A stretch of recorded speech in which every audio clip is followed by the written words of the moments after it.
How the Camel Got His Hump.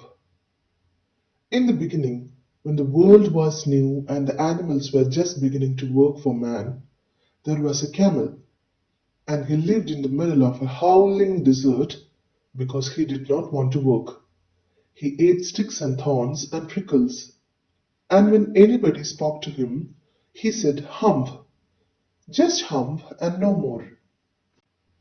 Presently, the horse came to him on Monday morning with a saddle on his back and said, "Camel, oh camel, come out and trot like the rest of us."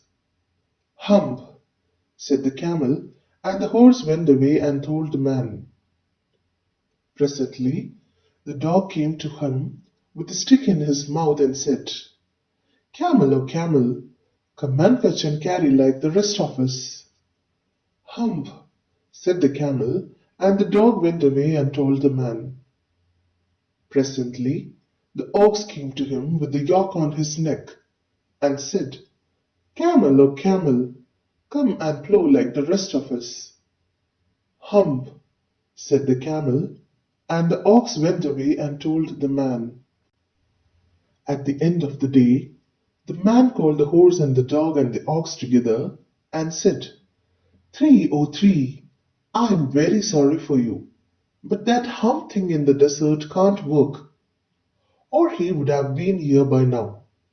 So I am going to leave him alone, and you must work double time to make up for it." That made the three very angry, and they held a panchayat on the edge of the desert, and the camel came chewing cut and laughed at them.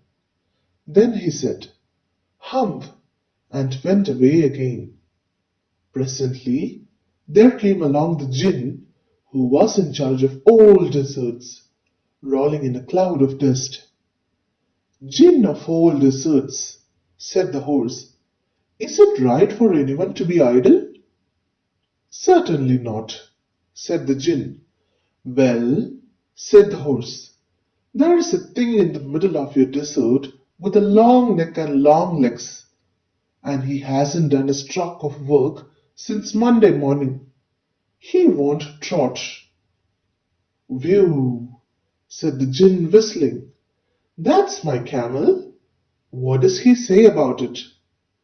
"He says hump, and he won't plow," said the ox. "Very good," said the Jinn. "I will hump him if you will kindly wait a minute." The Jinn rolled himself up in his dust cloak and took a walk across the desert, and found the camel looking at his own reflection in a pool of water.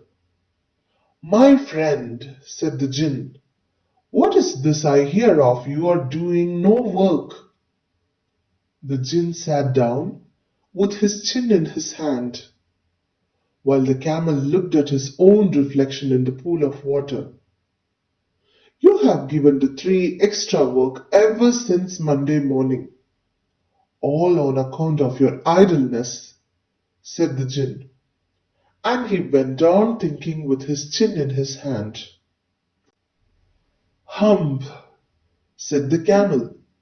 "I shouldn't say that again if I were you," said the Jinn. "You might say it once too often.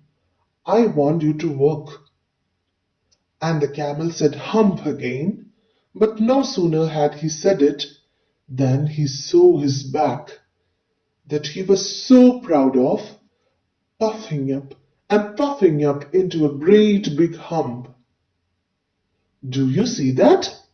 said the Jinn.